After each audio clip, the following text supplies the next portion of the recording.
All right, good afternoon, everyone. We're going to go ahead and get started. It's 2:35, um, and we're going to hopefully be welcoming some additional latecomers as time goes on. But wanting to welcome you again to another WBL Institute session. This particular series, Knowing and Supporting Students with IEPs, is in its second part. So hopefully some of you had participated in the original and we'll be continuing to get additional resources and tools from today's session. So we welcome you.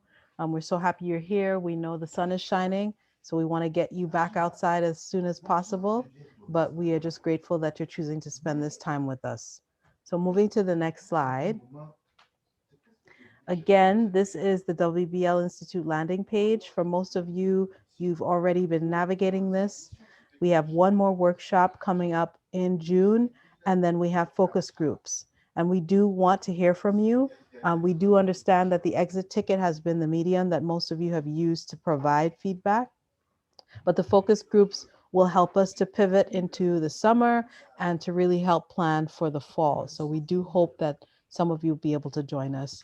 And still, please forward the links to your colleagues and folks who have not been making it, because we do want to see them here as well. So moving to the next slide. Today we have myself, Larry Fleming, Williams, and also we have Audrey Mangan from TCAC. And so we hope that all three of us will be able to answer any questions that you have. But more specifically, TCAC is going to talk about exactly what they have to offer. And Audrey has been the spearhead of a lot of these resources in terms of sharing them with the CTE community. So we just appreciate that Audrey has kept coming back. And we will be turning the baton over to her as soon as we get through with the norms, which is on the next slide. So we just want to make sure that everyone is aware of our, consistent norms, hoping that we will have full participation from you, engaging here in the session, committing to being present, whether your camera is on or not, and hopefully speaking up live or engaging in the chat if you want to share or ask questions. And then, of course, completing the exit ticket. So with that, I will turn the baton over to Audrey, who is going to lead us through this session. Thank you so much. My name is Audrey Mangan, and I am the Manhattan Transition and College Center instructional lead for Manhattan at our offices are at 34th Street. But we wanted to share with you the information about how we can leverage some of the opportunities for our students with IEPs into more robust situations with CTE. This presentation was developed with my colleague, Akil Stewart, from the Bronx Transition and College Access Center. He's a former CTE teacher. I'm a former CTE administrator, both inside and outside of the city. So that's a little bit of our background. Next slide, please. So our mission and vision in TCAC is to try to support strong programs that connect to transition for students with IEPs. And the three domains of transition are education, employment, and independent living. So our goal is to support those systems and to connect students and families with those groups and different opportunities, because after they leave high school, the entitlement part of their lives end, and then they fall under the coverage of eligibility. So that is what we do. We also support WBL experiences. Hopefully next September, you'll think about utilizing the funding source of the Training Opportunity Program for students who are in your CTE programs, so you can keep your other funds for other endeavors. Next slide, please. So today, we're going to briefly review the IEP supports and strategies for CTE that we presented in part 1. Then we're going to develop an understanding of the transition domains as they connect to CTE. We're going to identify more community partners that can support transition planning for students with disabilities within CTE. And then we're going to talk about industry testing accommodations, as well as new TCAC services for you, your students, and your school. Next slide, please. So our goals in our work is to provide work-based learning opportunities and other vocational opportunities in connection with different community-based organizations, schools, and local businesses.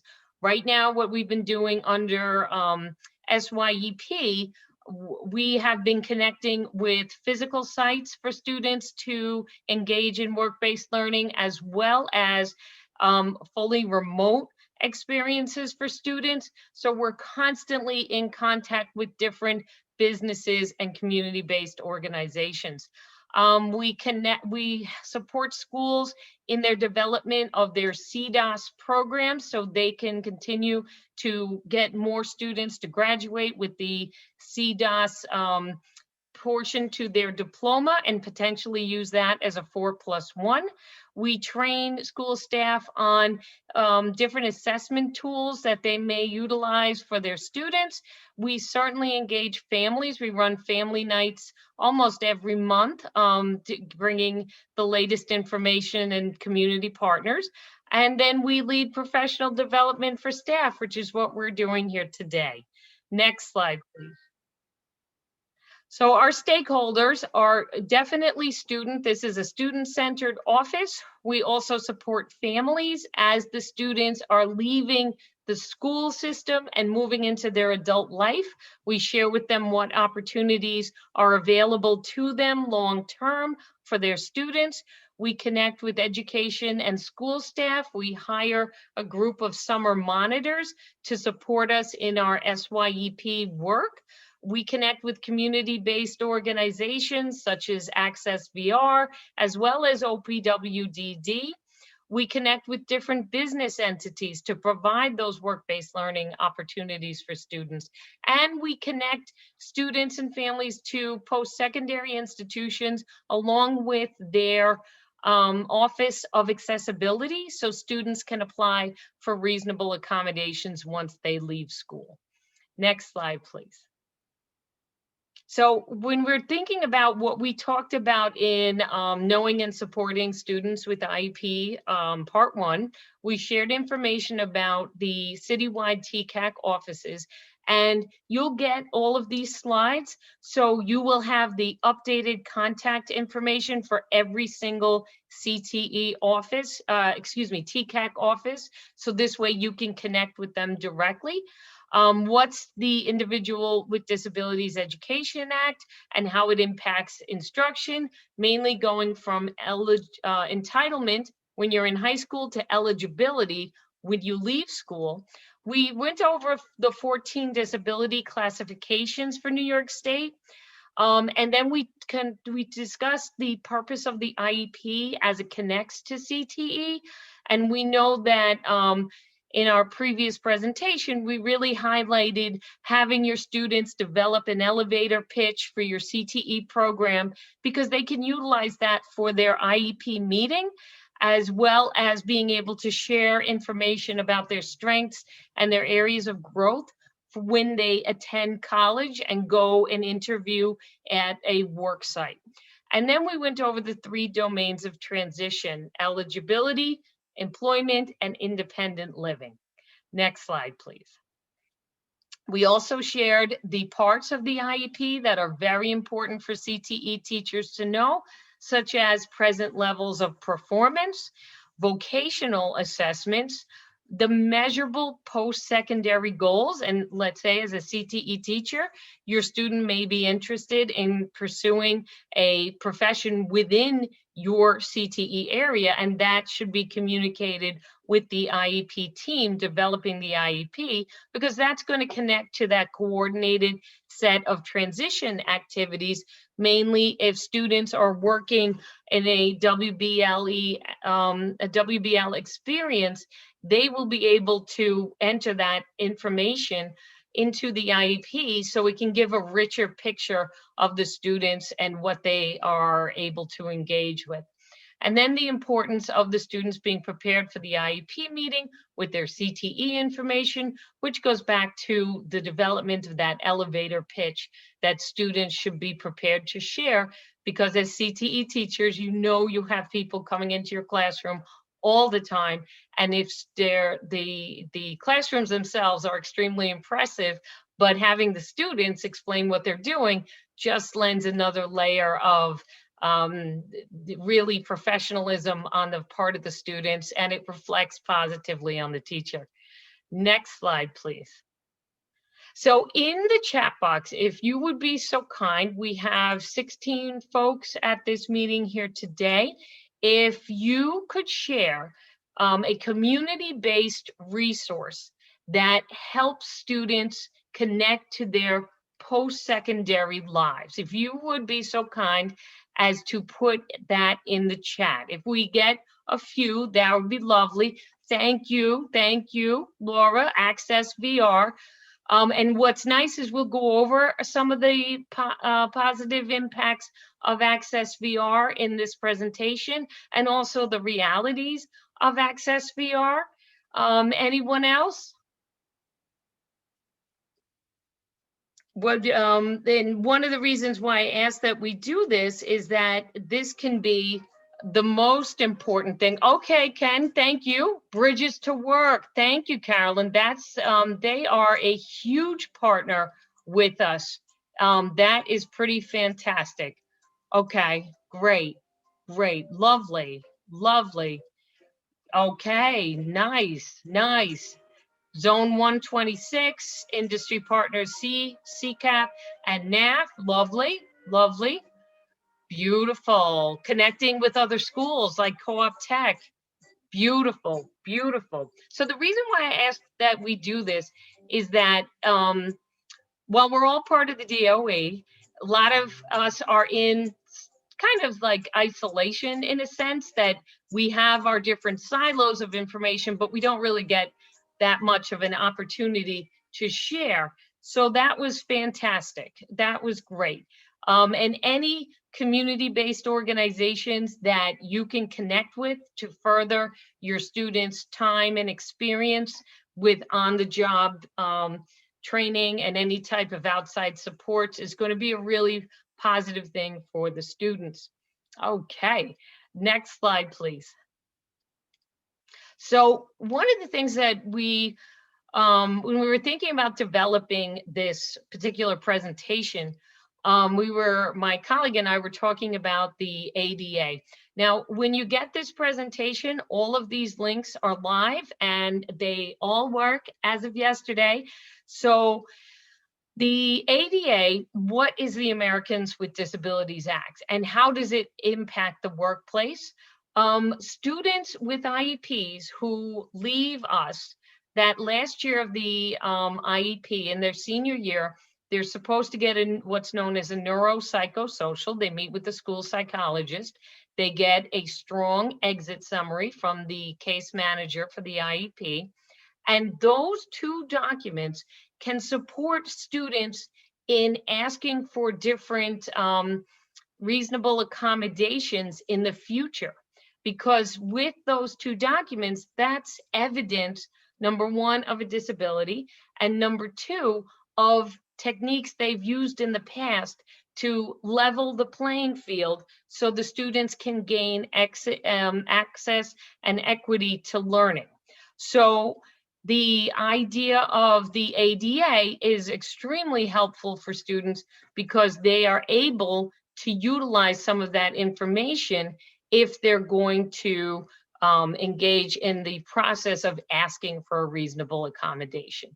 So that is a real plus for the students. Okay, great. And who is eligible and how can eligibility change over time? As we've seen with the pandemic, right now, everybody, many people are, even within the DOE, are remote, and that's because they have accommodations. They're still working, they're still doing the job, they're just not in person. So that eligibility can change over time with documented evidence of a disability. So anybody can get a disability, and it might be temporary, it might be permanent, and sometimes disabilities are visible, and sometimes they're not visible. And that's part of that ADA training, which students can benefit from. Next slide, please. So why should CTE students know about this information? The unique aspect about CTE students is that many of the students are very, very interested in entrepreneurship, and they want to be future independent business owners. So if they are aware of the ADA, it's not going to be a shock to them when somebody asks for a reasonable accommodation.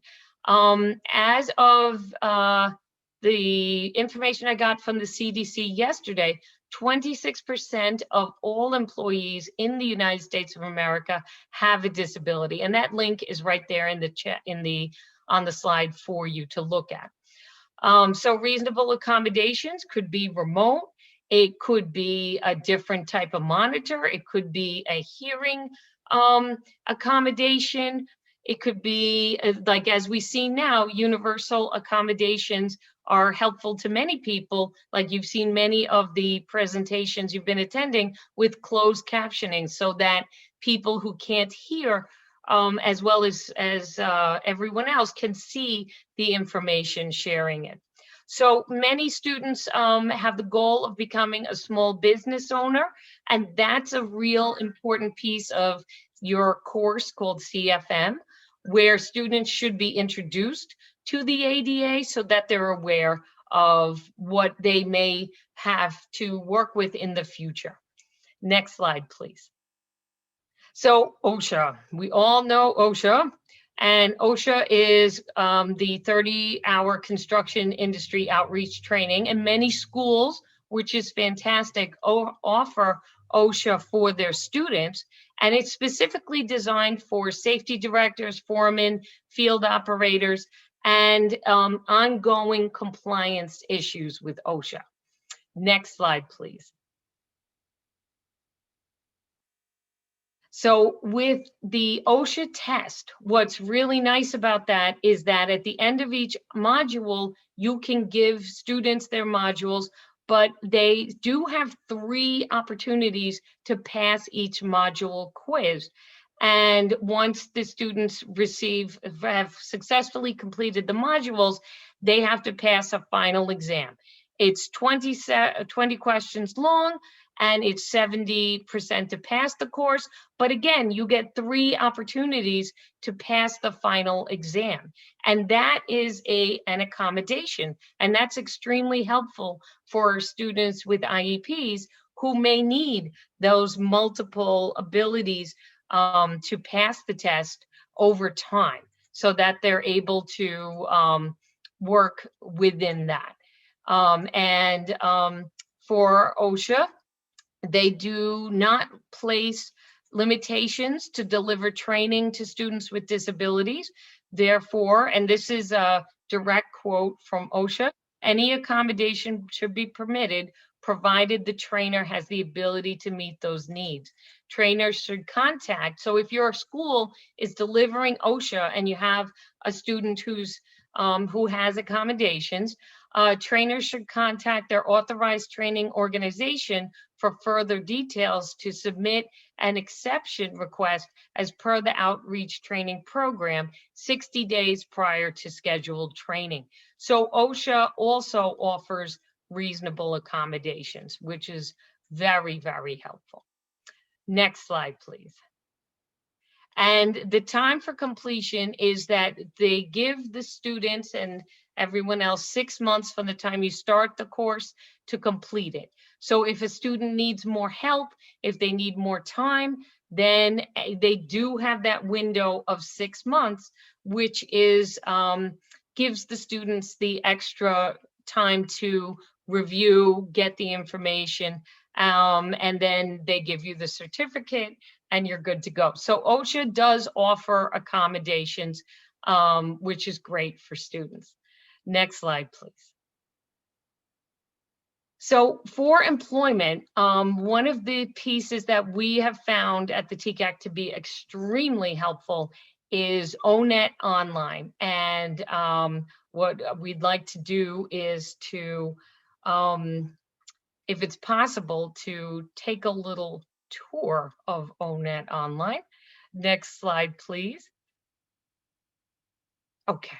So in the chat, if you would be so kind, if anybody would be willing to share, what would be an occupation that your students are interested in? So we'll just get a moment and I will take the first one. Cosmetology, autos. Okay. Okay. Fantastic. Larry, is it okay if I share my screen? Sure, just give me 1 second. Okay. You got it. All right, beautiful, beautiful. Okay, great, great, great. So I am sharing. As you can see, my screen is a mess. Yeah, okay, great, great. ONETonline.org. Okay, so we're gonna look up cosmetology. All the issues that they've had.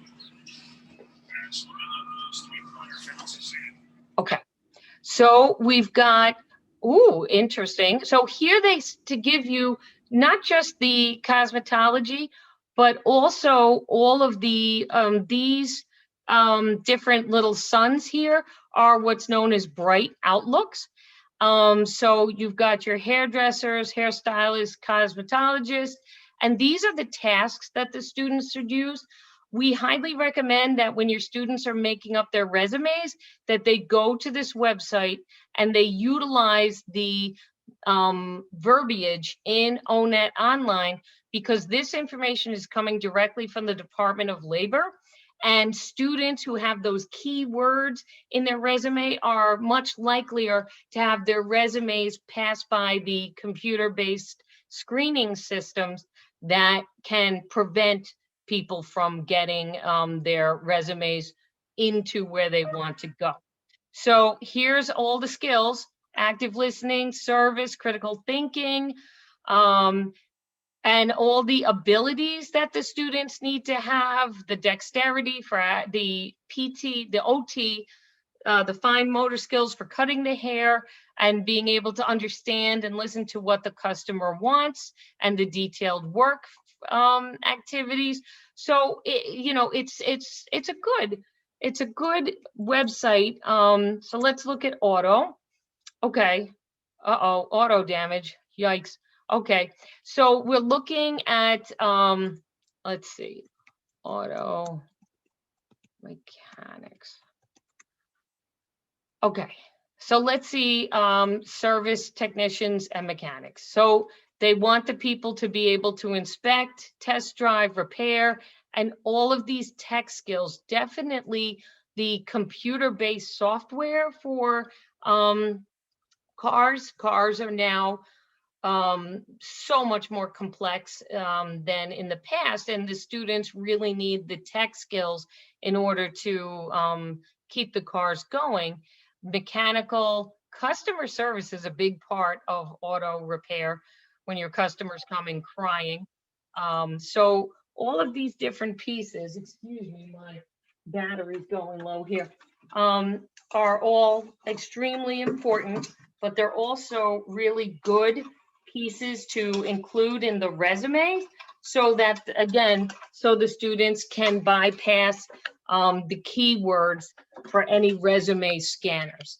And this is just a great website for people to use so that they can utilize it for their students. All right, so we'll go back to the program, Larry, if that's okay. I will stop sharing. Great. Okay. Thank you so much for volunteering your areas. It was much appreciated, but what's great is this again is a live link for you, ONET Online, and you can have your students start exploring, because one of the things that popped up for cosmetology, we know there's a lot of biological science and chemistry in cosmetology. So the compliance officer for cosmetology, that's according to ONET Online, Department of Labor, that's a growing field. So it's definitely something to look into, because you may find that a student finds a subset of what they're interested in, and that's always great. So if we could go to the next slide, please. Okay, so Access VR supports students with individuals with disabilities achieve and maintain employment. All their vision is all individuals with disabilities who want to work will have the opportunity to achieve employment and independence. They are accepting applications now under COVID, and they are doing it online. And I gave you the website for them, and as well as the email address. Access VR is a process. Next slide, please. So I gave you the application for services, and so you don't have to, that's a link for you. And then each school has an Access VR counselor. And if you don't know who that person is, you can always reach out to your borough TCAC representative, and we can get you that information, not a problem at all, very quickly. So we have that for you. And referrals can be made, but traditionally for younger people, they're made through the schools, but you know, they can be really made by anyone. And after you submit your application, then you'll be connected with a vocational rehabilitation counselor, and they will support the young person in the VR process. Next slide, please. So what's nice is the applications are available in English, Spanish, Haitian Creole, Italian, Russian, and Chinese. So they don't have the hundreds of language available that we have here for our NYC DOE students, but they do have quite a few. And then they're very clear that only signed applications will be accepted. And if your school is starting an application for an individual under the age of 18, they have to include that parent or guardian signature. So the family is really part of this process for Access VR. Next slide, please. And here are some tips for maximizing their services. If you think a student might need support in obtaining and maintaining employment until they choose to retire, fill out the application, because they will work with, once the person is in their system, the system is countrywide. So if they all of a sudden tell you, guess what, I'm going to Alaska, you can say, that's great. Here's Access VR Alaska. But they can, if let's say they need support with obtaining employment like 30, 40 years from now, you'll know you've done your job and you've connected them. What Access VR has asked us, and in my experience, it's been very true. They want to have students start an Access VR application in their junior or their third year of high school, so they can be admitted and start services prior to graduation. The application process does take a year and a half. It's a long process and there's many meetings. This is a federally supported organization, and they have a significant amount of work to do before someone is put onto their program. So it does take a year and a half. And that's where from Carolyn, she said Bridges to Work is a great connection for their school. What we tend to do at the TCAC office is, if a student is interested in competitive employment now, and they've just submitted their Access VR application, we connect them to Bridges to Work. And then when the Access VR application comes through, then they have that when that comes into play for them. So that way we kind of have those wraparound services for the student. Next slide, please. So what is Career Zone? Career Zone is New York State's free online career exploration and planning system. Let me repeat the price again. It is free. That's the price I want to pay for everything. So what's really great about it is that students can connect with Career Zone, and they immediately, if let's say I'm a Spanish speaker, it can be translated into Spanish for your students. So all your students, emerging Ls, can also participate in Career Zone, and they provide information on 800 occupations, the latest labor market information, and they will generate a New York State education career plan for your CTE employability profile, which can be incorporated into your school's CDAS program. So that's a real help, because students can start Career Zone in class, and then they can finish it off for homework, let's say from CFM, and then they come back in, and the evidence of their homework is their printout of their career plan. So that can be something that you can do. And if you need for your students to get trained on how to work with Career Zone, guess what? Your TCAC office can come to your class. You know, we've been running virtual sessions with Career Zone for a while now in schools, and we meet with the students in the virtual environment, and we show them step by step how to log on, what to do. And it's just it's a great program. Other schools have used pay for programs such as Naviance, but Career Zone does the job. And if you like I said, if you need training on it, your TCAC offices can be a support for that for you. And next up, I have a Career Zone video. Next slide, please. Hopefully it works. So if I think there should be either the black box is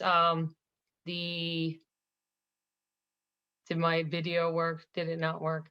If you click, Larry, on the rectangle, it should show the video.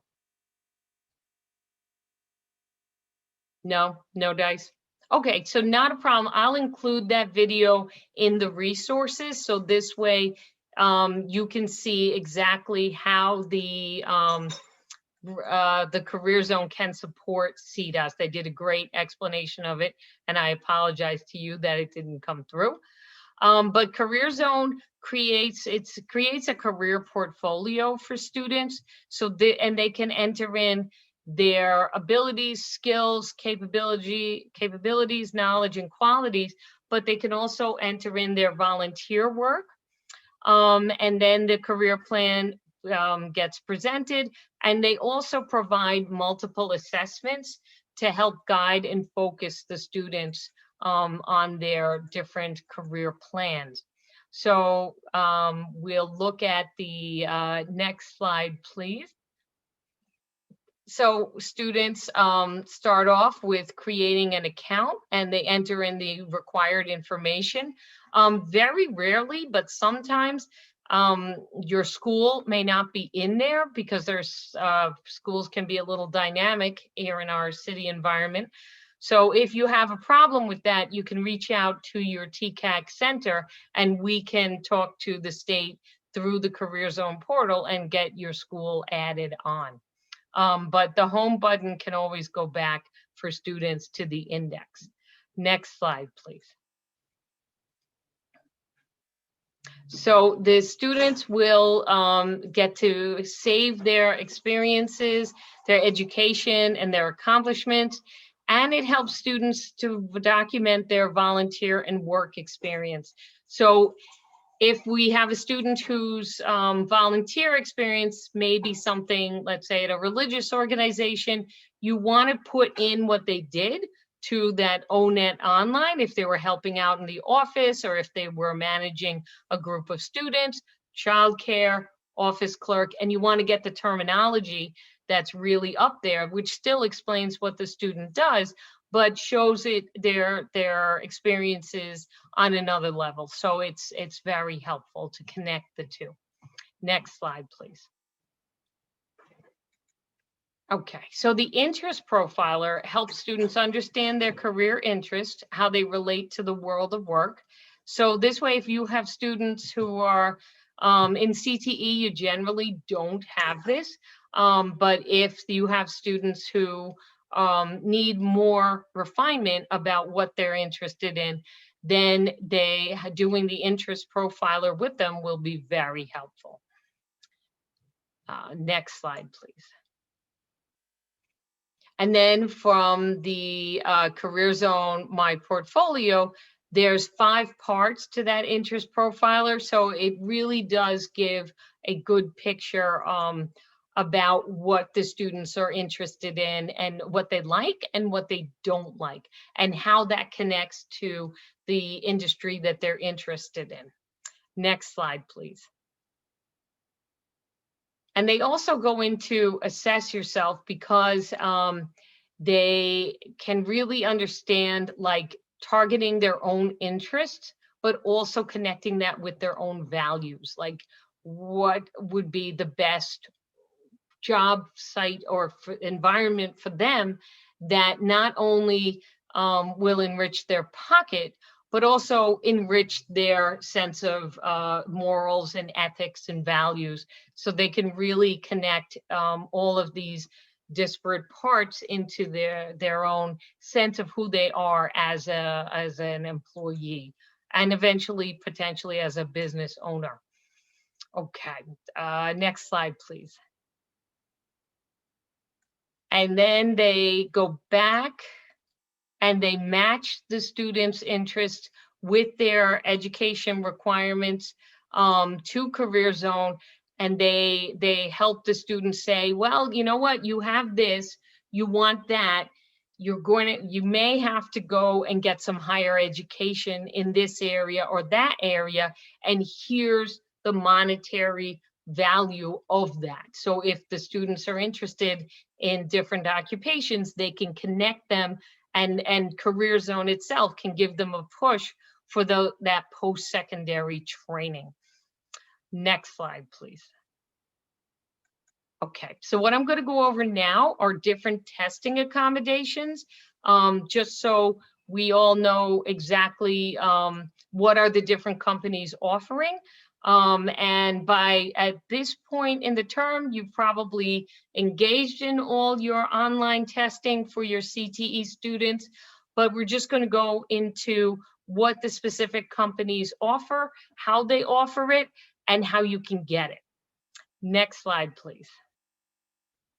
Okay, so the industry-based tests are usually administered earlier than the regions. So you want to start your planning for those accommodations in late March to ensure you have time to obtain them. And you want to continue to look at your students' IEPs to see if anything has changed, as the IEPs every year do get changed. So you want to make sure that you have all of your information together. So the tests are computer-based, which is great, and students can retest on portions as necessary in a close time frame to the initial test, so early scheduling is important. And then you have to follow all the directions for testing accommodations with the vendor. Okay, next slide, please. So for Certiport, they have certainly extended time, and your accommodations of extended time and separate location are going to be your two most frequent accommodations. You will on occasion get a reader, but for Certiport, they certainly allow for extended testing, separate room, and a reader and or recorder. And recorder is important because it's not super frequent that you get a student who needs a scribe for the exam, but Certiport is aware of that. And I've included in here with you a link to their exam accommodations request form. And I just wanted to note here that the guardian, whoever the student lives with and has custody of them, must sign that form. So Certiport is good to go, but there's an extra little step that you have to do.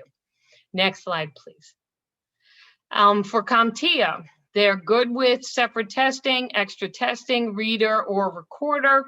And then again, the accommodations are individualized and are considered on a case-by-case link. And I put their accommodation link right into the presentation for you. Next slide, please.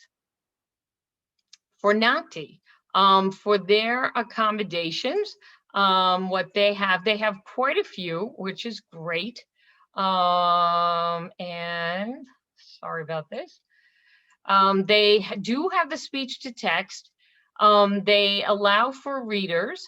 And then they give the students as well visual assistance. They can click on a graph or a diagram so they can see it a little bit better.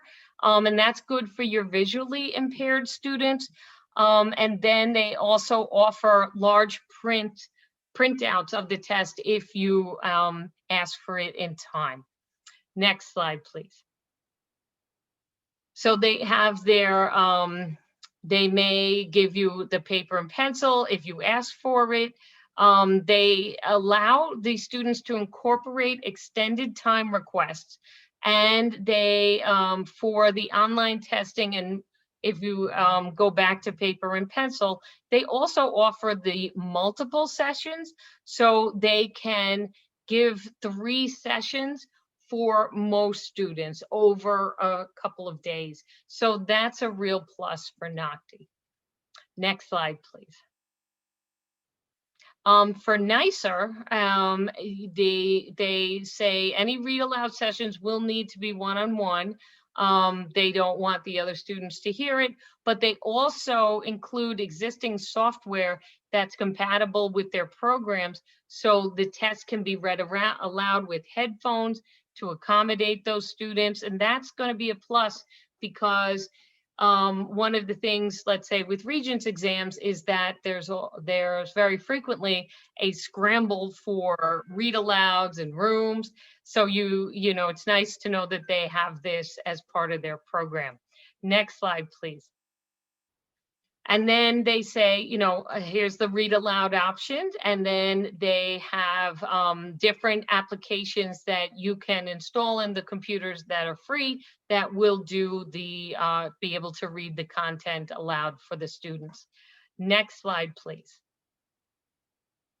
And then for U-Science, that's the precision exam, and they offer those accommodations for a 504 or an IEP, extended time for the exam, pausing of the exam to complete over multiple settings, and they can question randomize it so that you can have students in the same space, but not be able to look on each other's monitors and see what's happening.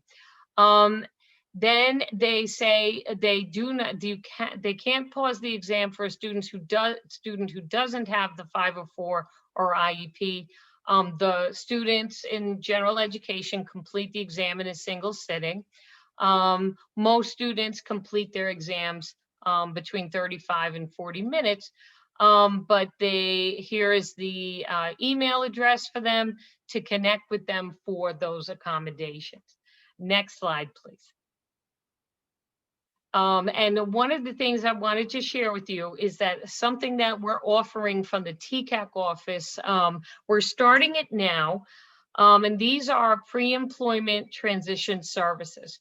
So what we can do for your students is we offer programs in the evening for students to prepare for life after high school and experience post-secondary success.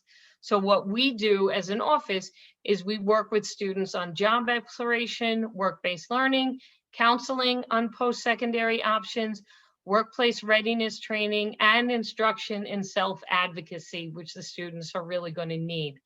And we do this in the evening so it doesn't conflict with class time, and students really get like a rich experience of pre-employment services. So it's a positive for the students, and it's an additional resource that's free to your school that we offer. Next slide, please. And then students who are eligible, they must have an IEP or 504 plan, which is a little different for the TCAC offices who are potentially eligible. This is a subset of Access VR. So if you have students that you think you might decide to have them potentially engage with Access VR, we are happy to work with them once they turn the age of 14 to supply them with some of the employment, pre-employment services and work with them on those and get those skills together for life after high school. And the applications are scheduled to go live soon, but you will get all of our TCAC offices, our names, you know, our contacts. And if you have a student that you think might be, program might be a good fit for, we're happy to work with them and see if we can't get them on our evening program that we're running. Next slide, please. And this is the pre-ETS roadmap.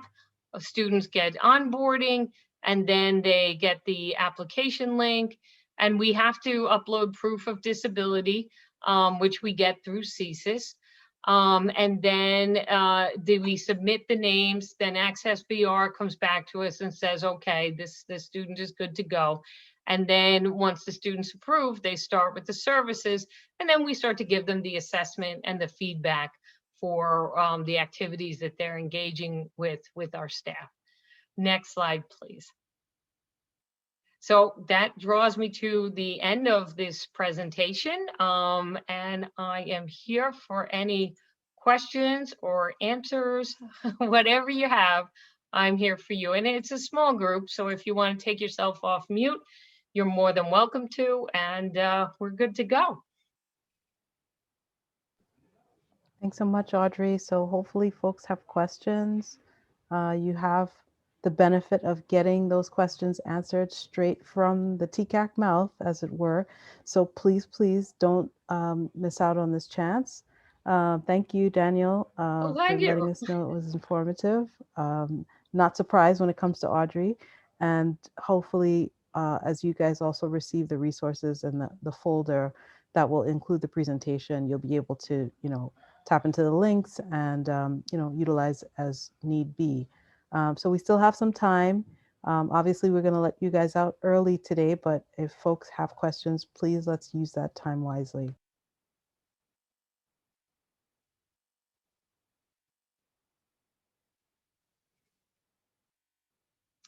Great, great. And the next endeavor that TCAC is working on is summer youth. Good question, Carolyn. Thank you so much. For students who participated in SYEP this summer, do they have an opportunity to do fall or what they call winter SYEP? What we do is we run, and I'll put it right here in the chat, TCAC training opportunities program. And that's where we give the students, let's say if that's a school-based program, but we fund it. So if you have students who are working, let's say from one of our groups here, if you have a student in your architecture program, right? If they have an IEP and they're doing an internship at an architectural firm, you can put that student onto the training opportunities program, and we will fund it for that student we don't have the amount of hours yet out for the training opportunities program for the fall, but you can exhaust the hours through TCAC, and then if necessary, you can switch them to another program. So the training opportunities program, what I advise everyone to do is to sign up their students with IEPs for that, and that way they can use this additional funding source and reallocate it for your program. So the training opportunities program starts up in the fall. And yes, the school can be the host work site, or if your school has an agreement with another institution, let's say, they would indicate that to us. And let's say for vet assistants, they're going and they're doing their hours at a pet clinic, then you would let us know and we would supply you with the paperwork connected to that. So they could do it off-site, which is of course the best way, or on-site if the school doesn't have those outside resources.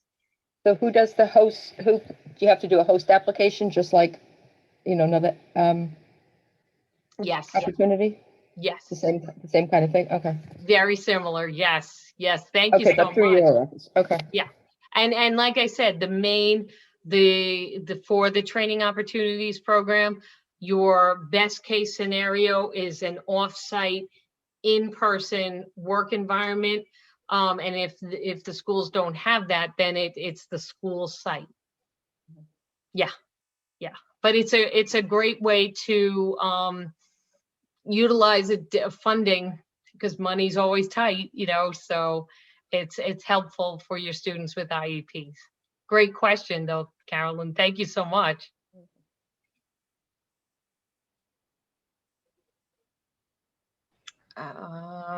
Any other questions, guys?